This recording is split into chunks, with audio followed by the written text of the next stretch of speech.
Assalamualaikum warahmatullahi wabarakatuh. Selamat bergabung kembali dengan channel YouTube Mbah Bu Official. Semoga sahabat selalu sehat dan dalam lindungan Allah Subhanahu wa taala. Pada kesempatan kali ini kita akan mendengarkan kajian keagamaan yang akan disampaikan oleh guru besar kita yaitu Gus Bahak. Mari kita simak kajiannya dengan seksama. Mudah-mudahan bisa menambah wawasan dan ilmu bagi kita semua. Assalamualaikum warahmatullahi wabarakatuh. Iki ngaji santai-santai apa? Muhasabah. Muhasabah itu kalau Kiai Jawa maknani itu ngoreksi diri sendiri. Jadi menghitung diri sendiri. Ini pas bidang yang saya tekuni tadi karena Habib Ahmad yang minta kemarin sama ibu siapa? Dari Indonesian Power itu Ibu Lia, saya turutin sekaligus saya sambil belajar terus tentang muhasabah. Dalam konteks Indonesia, muhasabah itu sudah jadi perilaku ya. Karena dulu orang tua saya, guru-guru saya kalau ngandani itu, bayangkan kalau kamu jadi dia. Jadi misalnya kita mentang-mentang atasan, otoriter sama bawahan. Bayangkan kalau kamu jadi yang bawahan itu kayak apa? Laukun tamakanah, kalau orang Arab bilang bayangkan kalau kamu di posisi dia. Makanya guyonannya orang-orang Indonesia itu kan orang ngaramkan judi gitu, bareng dikasih tahu. Tapi yang menang anak jenengan, alhamdulillah. Ternyata ngaramkan itu karena ada anaknya. Kalau anaknya yang menang ya seneng. Meskipun itu guyonan, tapi saya punya padanan itu dalam kitab Hikam. Nabi Ibrahim itu Khalilur Rahman, tentu bencinya minta ampun sama yang namanya maksiat. Suatu saat beliau diterbangkan di alam malakut. Itu kalau di Hikam saya halaman 15 juga. Saya masih ingat betul. Mungkin kalau Anda beda halaman karena beda cetakan. Setelah diterbangkan di alam malakut, diperlihatkan sama Allah ada orang pezina, ada orang syaribul khomri, ada orang mabuk, ada orang macam-macam. Allah tanya sama Nabi Ibrahim, bagaimana pendapat kamu Ibrahim tentang mereka yang maksiat? Kata Nabi Ibrahim, ya Allah habisi saja mereka. Mereka hidup di bumi engkau, makan rezeki engkau, kemudian mereka tidak taat sama engkau. Singkat cerita di fase itu, saya ulang lagi di fase itu, Allah nurutin sampai sekian peristiwa, mungkin 3 atau 4. Sudah setelah sekian tahun Nabi Ibrahim lupa peristiwa itu, kemudian beliau diminta menyembelih anaknya. Ini versi kitab Hikam. Memang versinya banyak tentang kenapa Nabi Ibrahim disuruh menyembelih anaknya. Ketika mau menyembelih anaknya, Nabi Ibrahim ragu. Wa samratu fuadi, anak saya ini buah hati saya, kenapa engkau suruh menyembelih? Terus kata Allah, apa kamu tidak ingat ketika kamu saya angkat di alam malakut, kemudian kamu usul bunuh-bunuh, saya tidak mempertimbangkan usul Anda, tapi kenapa sekarang saya merintahkan kamu mikir gitu? Terus ya karena ini anak saya ya Allah. Terus kata Allah, rumang samu wong sumpukon mata ini gak gawean kau sing gawe kowe enak wae usul mata ini. Sebenarnya saya yang bikin, kemudian Anda enak aja usul membunuh. Semenjak itu Nabi Ibrahim itu di eranya itu asfaqun nas, orang paling sayang sama manusia. Karena kadang kita keras itu ya kebetulan tuh udah anak kita, ada keluarga kita. Cara orang Jawa itu kan gitu ya, kalau ada perempuan terus macak yang macam-macam pakai sepeda motor cowok, terus wah itu luput suwuk, semoga-moga gini. Tapi setelah dikasih tahu, niku ponakane jenengan, semoga-moga selamat. Jadi jangan-jangan kemarin Pak Ahlil Ma'asi itu kebetulan tuh tidak keluarga kita. Kalau keluarga kita yang pernah salah pada kita, semangat kita mintakan maaf. Jangan-jangan kita didikte hukum sosial gitu. Jadi orang yang salah kebetulan tuh orang yang menservis kita, atau keluarga kita, atau orang dekat kita. Jangan-jangan semangat kita mintakan ampun. Jadi kalau sama orang lain kebetulan musuh kita, kita semangatnya minta itu kena azab. Nah ini yang nggak boleh dalam Islam. Islam mengajarkan niru Rasulullah SAW, Nabi itu rahmatal lil alamin. Bahkan kemarin saya ngaji virtual sama beberapa habaib. Ada Habib Ali Al-Jufri dari Mesir, ya. Ada Habib Alwi dari Kuitang, ada Habib Nabil Al-Musawa. Dari sekian habaib itu saya masih ingat diantaranya yang didawuhkan rahmatan lil alamin itu ketika Nabi adzahu kaumuh, disakiti oleh kaumnya, dan itu mereka masih kafir semua. Itu mereka dapat doanya Nabi Allahumma hdi qaumi fa innahum la ya'lamun. Kayak apa baiknya Nabi, orang yang menyakiti, yang melukai, tapi Nabi masih berdoa Allahumma hdi qaumi fa innahum la ya'lamun. Sayyidina Umar dapat doanya Nabi itu ya khina kana kafiran, ketika masih kafir didoakan Allahumma izzal Islam bi Umar. Itu ketika masih kafir. Itu pelajaran bagi kita bahwa yang sedang tidak cocok pun itu berdapat doa kita. Ya doa supaya kondisi kita baik, hari tambah baik. Karena agama ini saya berkali-kali bilang limangka nayarjuwa wal yaumal akhir. Agama ini diperuntukkan bagi yang selalu punya harapan pada Allah Subhanahu wa taala. Saya cerita muhasabah ini tentang hubungan kita dengan Allah. Di Indonesia itu banyak orang fasik, banyak orang nakal. Ya di mana-mana orang nakal itu ya mayoritas, wa aksaruhum fasikun. Tapi berkahnya harapan. Mungkin saya kira nakal sok benda, mungkin saya kira sholat sok ben sholat, mungkin sekarang belum sakhok, belum dermawan, suatu saat dermawan. Barokahnya itu kefasikan ini dianggap sementara, sedang fasik, sedang tidak benar. Karena kiai-kiai kita, para guru-guru kita, para habaib utamanya itu mesti bilang semoga husnul khotimah. Nah barokahnya doa itu semoga husnul khotimah itu menjadikan satu pola sosial. Yang sedang fasik ini masih diharapkan jadi lebih baik, jadi lebih. Sehingga kita tidak ngambil sikap ekstrim, ya ingin menghabisi atau ingin mengadili, tidak. Karena selalu kita punya harapan. Dan agama ini limangka nerjuwa wal yaumil akhir. Bayangkan itu kalau yang nakal itu anak kamu, pasti kamu nggak ingin kan langsung dapat azab, dapat apa. Padahal kita semua jadi tokoh ini abul kulli, bapak dari semuanya. Sehingga ketika Rasulullah SAW jalan-jalan kemudian melihat perempuan sedang menyalakan api. Kalau apinya mati ditiup, anaknya dijauhkan. Nanti kalau sudah jauh dari api, anaknya digendong lagi. Terus kata Rasulullah, matur ke semua sahabat, Aro'aitum anna hadih tarihatan waladaha alan nar. Apa kamu berpendapat bahwa perempuan ini akan melemparkan anaknya ke neraka? Tidak ya Rasulullah. Tidak akan seorang ibu melemparkan anaknya ke api. Terus kata Rasulullah, Allahu arhamu min hadih biwaladiha. Allah lebih rahman, lebih rahim dibanding orang tua ini kepada anaknya. Ini yang harus kita kenalkan terus, kita kampanyakan terus, supaya orang hubungannya dengan Allah itu nyaman, asik. Sehingga dengan demikian selalu ada harapan bahwa yang sedang nakal ini suatu saat tobat. Kita tidak boleh menghukumi pasti begini, pasti gini, itu tidak wilayah kita. Itu juga yang dicontohkan Rasulullah SAW. Secara lahir Nabi itu nggak berkenan sama Wahsy, karena Wahsy itu salahnya salah fatal karena membunuh ahabban nasi ila Rasulillah, yaitu membunuh Sayyid Hamzah. Jadi ketika Wahsy tobat, Nabi itu nerima tobatnya. Dan ketika beliau dengan basariyahnya nggak siap ketemu Wahsy karena harus ingat Sayyid Hamzah, basariyahnya diturutin. Oke, kamu iman saya turutin, tapi jangan sering ketemu saya. Karena kalau ketemu kamu saya masih ingat sama paman saya Sayyid Hamzah. Kita bisa ngelola seperti itu. Kita tidak cocok sama orang, bagaimanapun mereka umat Rasulullah SAW, kita tetap mencintai mereka. Misalnya kalau beda agama, mereka sama-sama orang Indonesia, kita mencintai mereka atas nama warga Indonesia.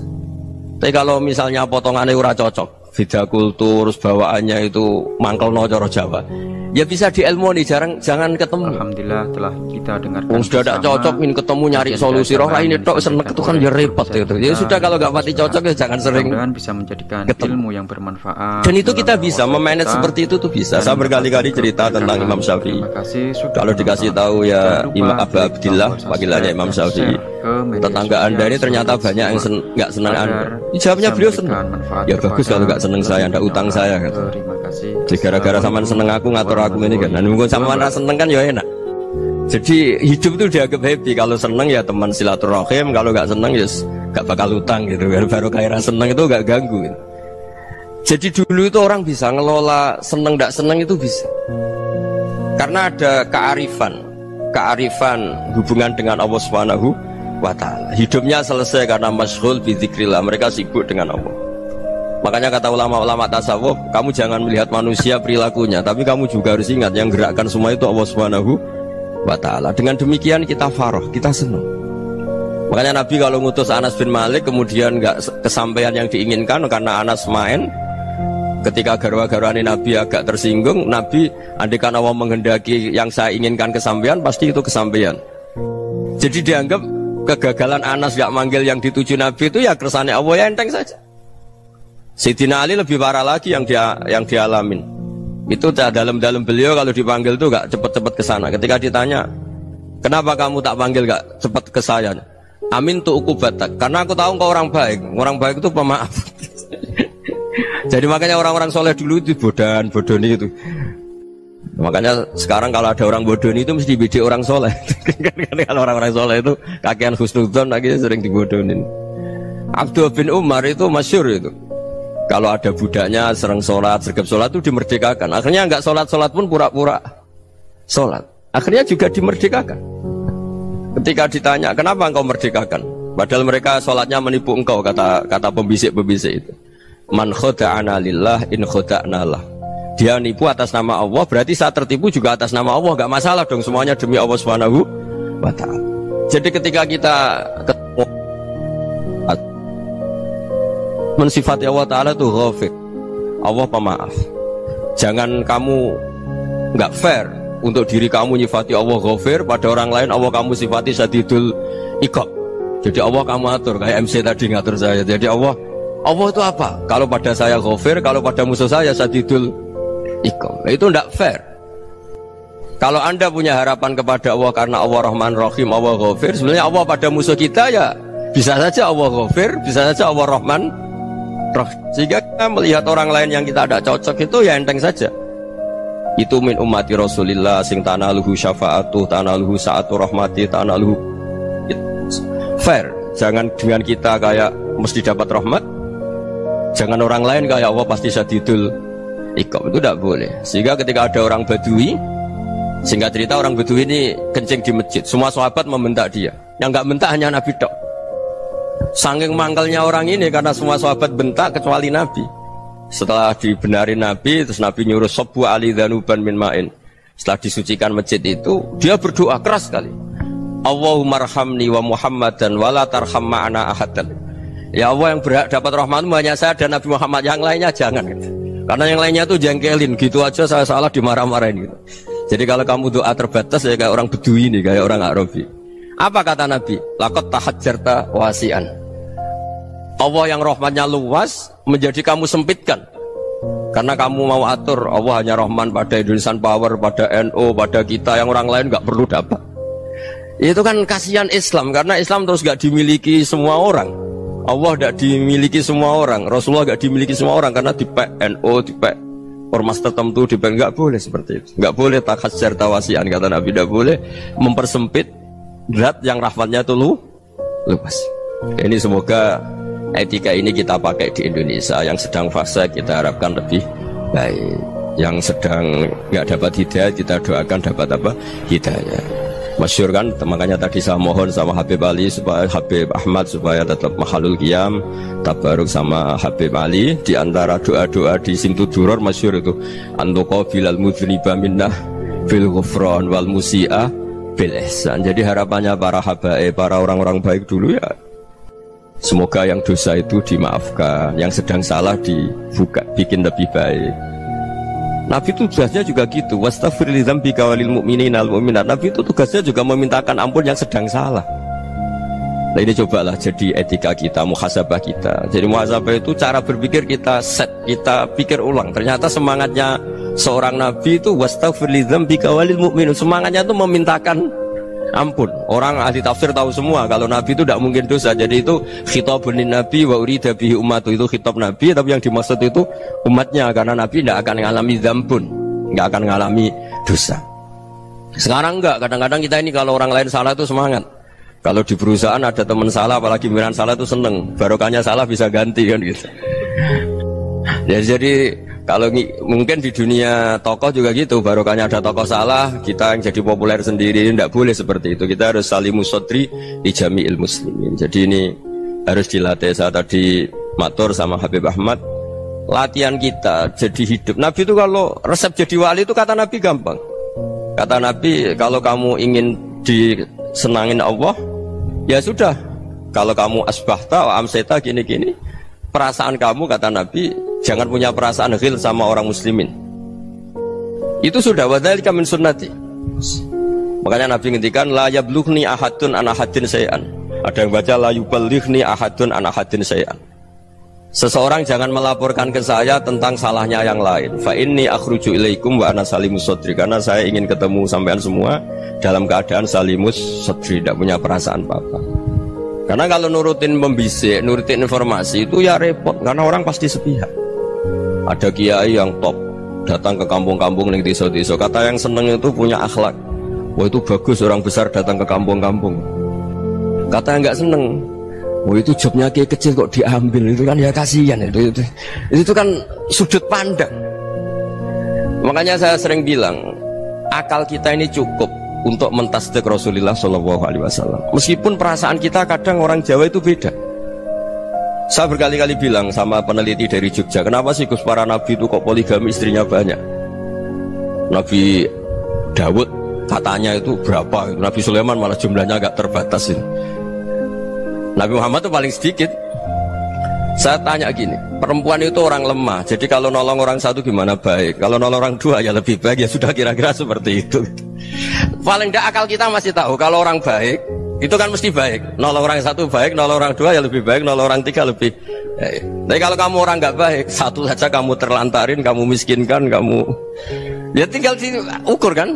Kalau orang baik nambah baik, tapi kalau orang buruk tambah buruk. Nah itu akal kita bisa menganalisis kenapa sih nikah itu ada yang poligami, ada yang enggak. Sudah ukur saja diri kamu. Misalnya kayak saya elek keriting, rabi terus, memperbanyak wong elek, orang perilaku netok, raine dadi elek kabeh gitu. Tapi nak kowe ku ganteng, alim, ganteng, sugih, anake ganteng-ganteng, berhubung kowe saleh ahli swarga kabeh, mertua yo bangga karena karir kamu meyakinkan. Ini mertua kamu aja gak bangga mau nambah. Ipar gak bangga, mertua gak bangga, desa kamu yang kamu wayai juga gak. Beda dengan Nabi ketika nikah Juwairiyah itu gak ada pernikahan sebarokah Nabi dengan Juwairiyah itu. Azharu Rasulillah, di situ habis perang banyak tawanan, gara-gara jadi besanya Nabi langsung dibebaskan semua karena Azharu Rasulillah. Sekarang besanya Kanjeng Nabi. Dulu Abu Sufyan memangkalnya bukan main sama Nabi, gara-gara putrinya dinikah terus langsung jadi. Nah, kalau kamu kan enggak, nikah satu, nikah lagi, satu kampung musuh kamu. Karena istri pertama ya cemburu, yang kedua agak bangga. Wah itu selesai itu di dunia wal akhirah. Maksud saya, nganalisis Islam itu harus pakai akal. Dan akal yang dipakai, ini saya bawa ke kitab Ihya, adalah pikiran-pikiran para ulama. Makanya ketika Imam Ghazali ketika ditanya, fakaifa bi muslimin fasikin asawwaha fi jami'i amri. Kalau kalian ketemu orang fasik, orang Islam tapi fasik, perilakunya nggak ada yang benar. Kata Imam Ghazali jawabnya lucu, aneh. Ma min muslimin illa wa islamuhu ta'ah. Tidak ada orang Islam kecuali dia mau Islam, membenarkan Allah dan Rasul itu sudah taatnya dia. Kok kamu tidak bisa melihat taatnya dia? Dia pikirannya kan ini pemabuk, ini tukang apa. Tapi kata Imam Ghazali, sebenarnya kamu masih bisa berpikir positif. Ma min muslimin illa wa islamuhu ta'ah. Tidak ada seseorang Islam ketika dia milih Islam itu pasti ada taatnya, yaitu tasdik pada Allah dan tasdik kepada Rasulullah SAW. Jadi dengan pola seperti itu, maka di antara guru-guru kita yang modern ya di era Mbah Maimun, di sini ada Habib Ahmad, Habib Salim, syair yang sering dibaca beliau adalah ada orang munajat sama Allah. Ini cerita munajat.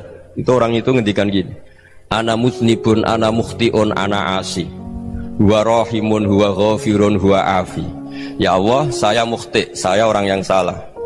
Ana musnib, saya orang yang dosa. Ana asin, saya sering maksiat. Tapi engkau ya Allah, engkau ghafir, pemaaf. Engkau rahim, maha pengasih. Engkau afin, yang mudah memaafkan. Kata orang ini ya agak kurang ajar, tapi saking senengnya sama Allah. Qobal tuhunna salasatan bisalasat. Ya gini saja ya Allah, sifat engkau diadu dengan sifat saya. Engkau Tuhan, Gusti, nggak boleh kalah katanya. Terus wasatah liban ausofu ausofi, dan engkau pasti pemenangnya gitu. Jadi ada orang rayu Allah dengan cara seperti itu ya ada ya. Saya ini manusia, salah saya banyak. Engkau ampunannya banyak. Engkau Tuhan, Gusti, nggak boleh ampunan Anda, ampunan engkau kalah dengan salah saya. Nggak boleh Tuhan kok kalah. Jadi untuk supaya orang punya harapan gitu. Banyak juga wali-wali yang jadab ketika datang ke makam Rasulullah SAW. Itu kalau dongo ya agak kacau sebetulnya, cara syariat agak kacau. Ya Allah, engkau punya dua pilihan. Jika engkau menjadikan saya soleh, surah habibu, yang senang kekasihmu, yaitu Rasulullah SAW. Tapi jika engkau menjadikan saya fasik, surra adu, yang seneng itu setan. Monggo jenengan mau menyenangkan kekasih jenengan, mau menyenangkan musuh jenengan, monggo. Jenengan bebas kok memilih. Mestinya Allah ya senang menyenangkan kekasihnya. Jadi ya, intinya Allah dipacar untuk menjadikan dia orang soleh gitu. Jadi kayak kemarin itu Pak Gus siapa yang kesini itu kuliah kesini itu sama Habib Ahmad. Saya pertama nggak mau, lama-lama Habib Ahmad ini gimana Gus, orang taunya saya dekat jenengan, kalau nggak kasil saya waduh ini kayak doanya wali yang tadi. Nggak punya pilihan, nggak ada pilihan ini. Jadi saya mohon muhasabah itu dimulai cara berpikir. Makanya di sini sebetulnya tag ini supaya dapat barokahnya Ihya. Ini kitab yang disenangi para habaib, para ulama. Sebetulnya tag di muhasabah itu redaksinya gini ya, yang lengkap.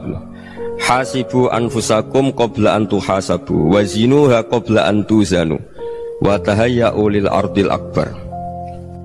Jadi ada kata wazinu, jadi ukur. Perilaku Anda ini diukur, ditakar. Misalnya kita sebagai suami kan ya punya hal-hal yang kita tidak ideal.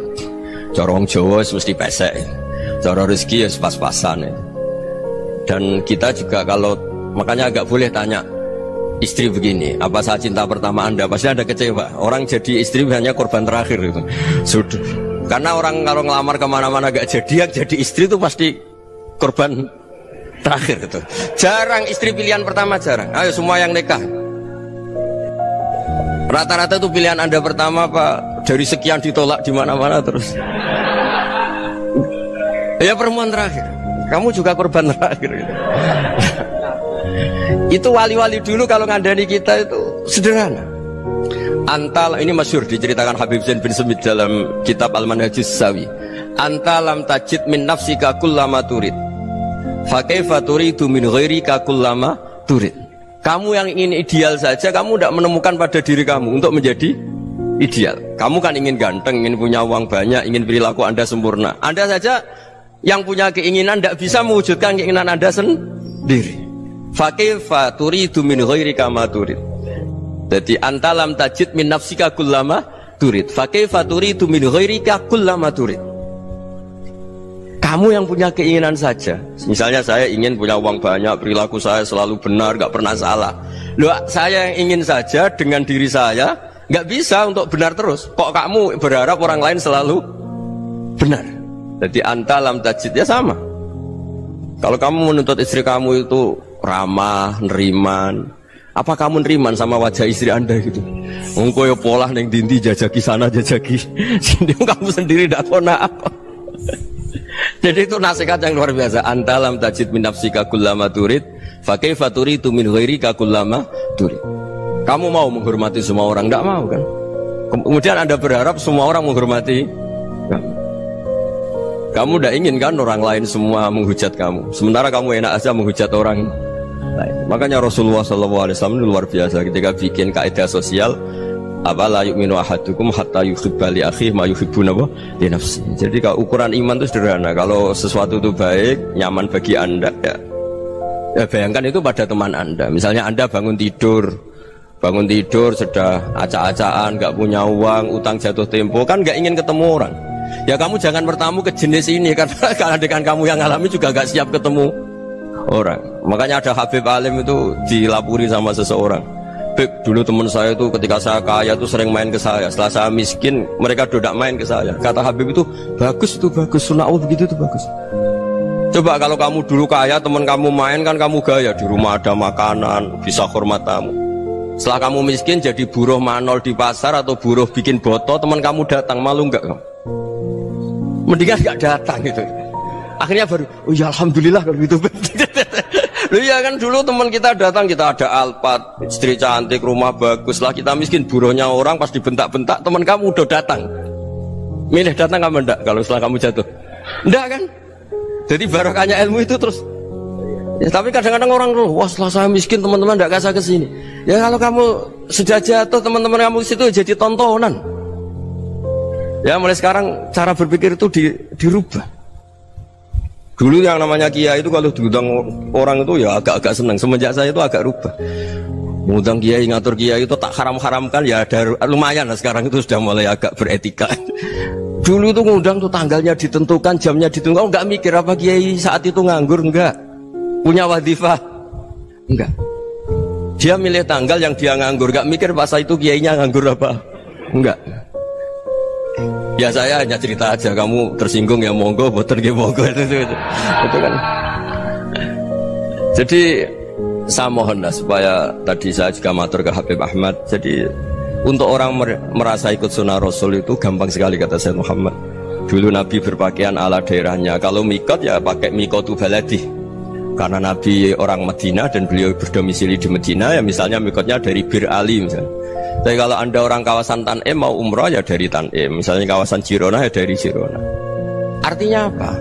Kamu ngambil mikot karena Nabi mikot misalnya dari Bir Ali, bukan berarti kamu harus seperti Nabi di Bir Ali. Kamu orang Mekah misalnya, kamu orang Tanim, orang ya harus dari mikotu apa? Baladi. Sama, makanya di fikih-fikih itu kalau tahnik anak Nabi orang Arab, halawiyatnya kurma ya kurma. Kalau orang Jawa sedegan, semua podo-podo. Ya podo-podo manis. Jadi ini tabaruk sama Sayyid Muhammad, ini ada murid beliau Habib Ahmad, saya baca supaya orang itu merasa ikut Nabi itu gampang sekali. Ini saya baca ya di halaman tadi disaksikan Habib Ahmad 433 di kitab apa ini? Manhajus Salaf fi Fahmin Nusus. Itu kata Sayyid Muhammad, wa kanat sunnatu Rasulillah annahu yat'amu ma yajiduhu fi ardi wa yalbasu ma yajidu wa yarkabu ma yajidu mimma abahu Allah ta'ala. Faman istamala ma yajidu fi ardi fa huwa al-muttabi' lis-sunnah. Kama annahu hajjal baita min madinati. Faman hajjal baita min madinati nafsihi fa huwa al-muttabi' lis-sunnah. Wa illam takun hadhil madinatu tilka. Jadi intinya misalnya Nabi dulu itu ngasih sedekah kepada fakir miskin ya pakai dinar, dirham. Ya kalau orang misalnya sedekah pakai rupiah ya sudah ikut sunnah Nabi. Jangan lu Nabi pakai dinar loh, kamu kok pakai rupiah. Dulu dinarnya Nabi tidak ada tulisannya Bank Indonesia, kamu ada tulisannya Bank. Ya tidak ada seperti itu. Ya jadi misalnya Nabi sedekah pakai tamar atau pakai al-aqid, ya kita pakai beras, pakai apa? Supaya orang tuh bahwa Rasulullah itu milik kafatal linnas, milik semuanya. Sehingga merasa ikut sunnah Nabi itu ya semuanya. Makanya dulu Mbah Mun kalau motivasi saya supaya bombong, kalau orang Jawa bilang bombong. Wong Jawa mesti ono wong alim. Beliau menyontohkan Mas itu Mbah Fadol, Senori, Mbah Ihsan Jambes. Itu bisa ngarang-ngarang kitab luar biasa. Padahal beliau bukan orang Arab.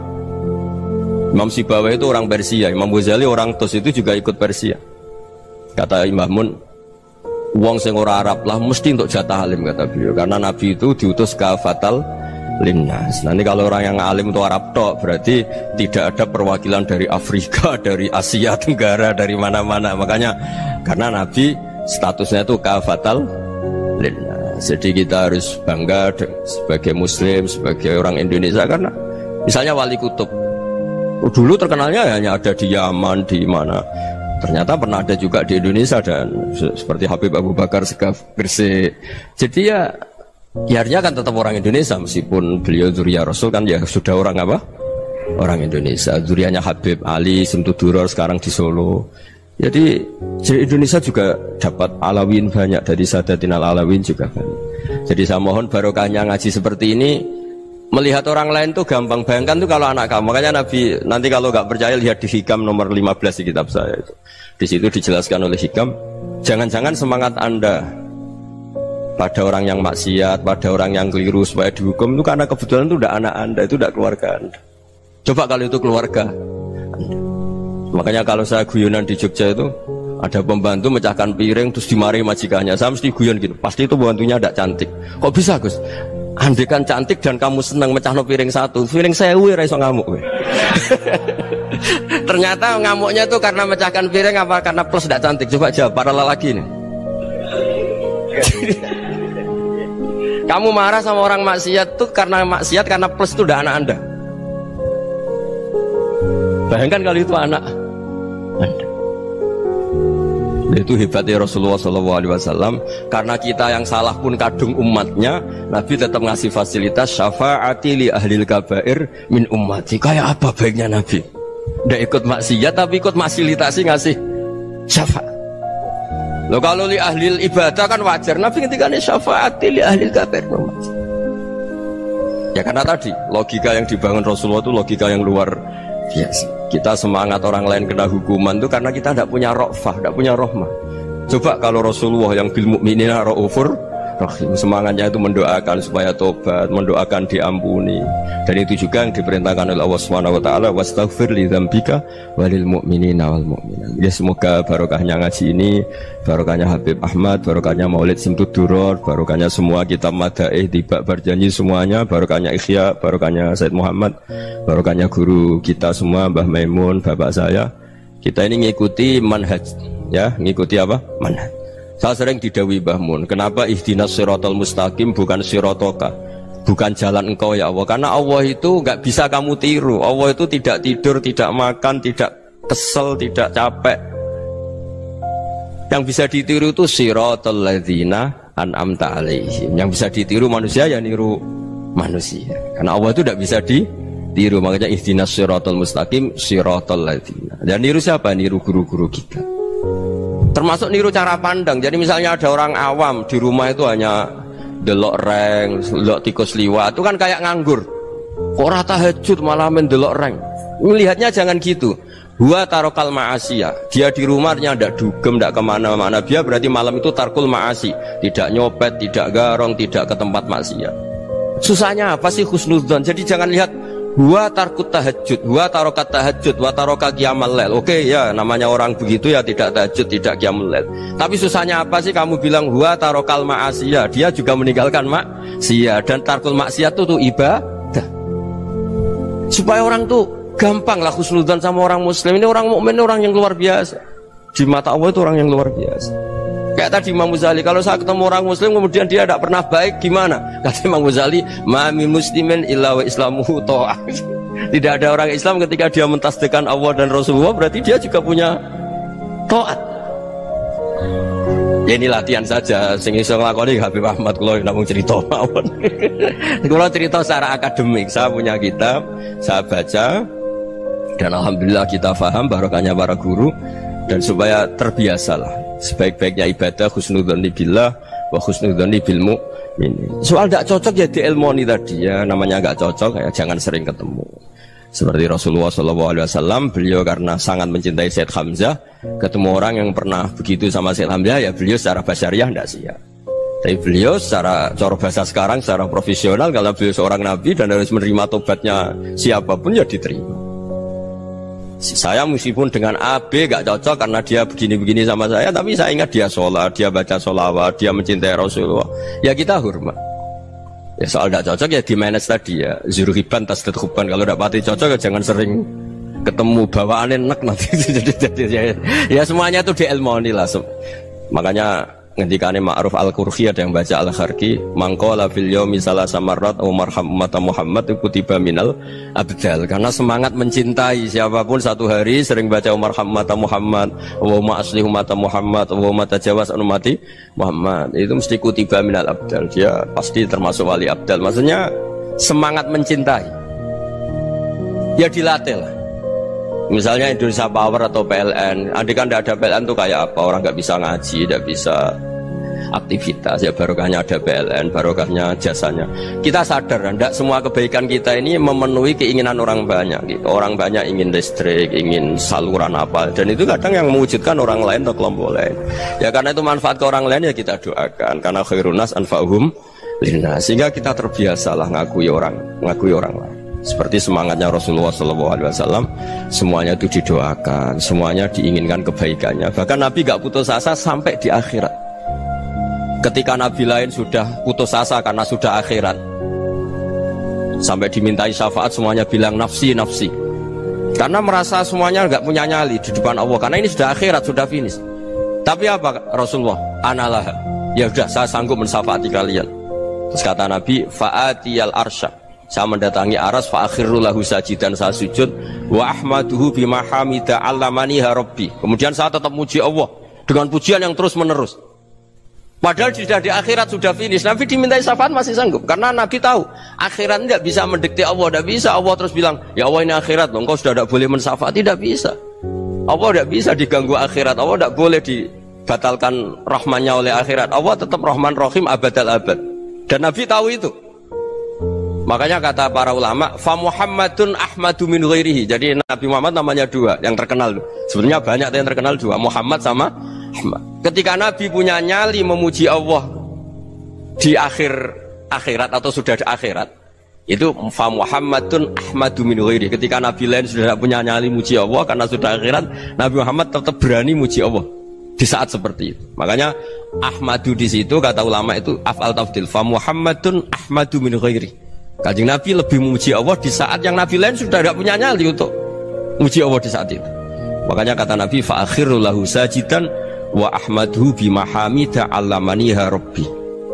Akhirnya setelah lama gitu terus Allah ngendikan ya Muhammad irfa' ra'sak wasal tu'tah wasfa' tusyaffa. Sudah Muhammad, angkat kepala kamu, kamu minta apa saya turutin, dan kalau kamu ingin mensyafaati umatmu saya beri hak napa?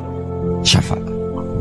Nah, semoga semangat itu juga menjadikan kita munajat bahwa rahmat Allah tidak terbatas, harapan juga tidak terbatas. Mungkin yang sedang nakal ya kita katakan sedang, jangan terus kamu pastikan wah ini mesti suul khotimah, mesti tidak orang baik. Tidak, agama ini liman kana yarjuha wal yaumal akhir, selalu bagi yang punya harapan. Ya, mugi-mugi dapat barokah semua. Mantul dengan kata wassalamualaikum warahmatullahi wabarakatuh. Barusan kita dengarkan kajian keagamaan yang disampaikan oleh beliau Gus Baha, yaitu tentang muhasabah diri.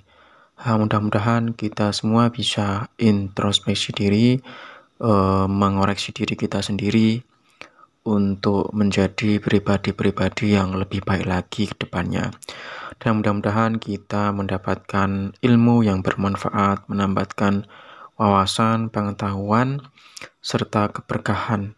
Terima kasih sudah menonton. Jangan lupa share ke media sosial sahabat semua apabila dirasa kajian ini bermanfaat. Terima kasih. Assalamualaikum warahmatullahi wabarakatuh.